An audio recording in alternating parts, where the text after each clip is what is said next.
ព្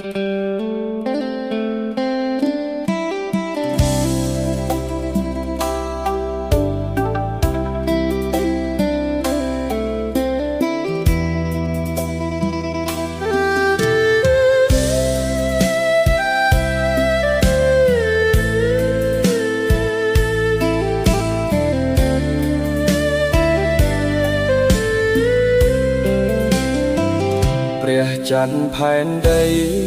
ឆ្ងាយដាច់ពីគ្នាដោយស្រស់ពុំងា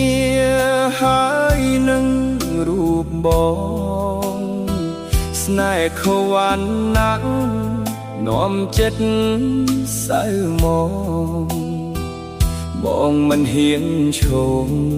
ចាប់ច័ន្ទទីខ្ពស់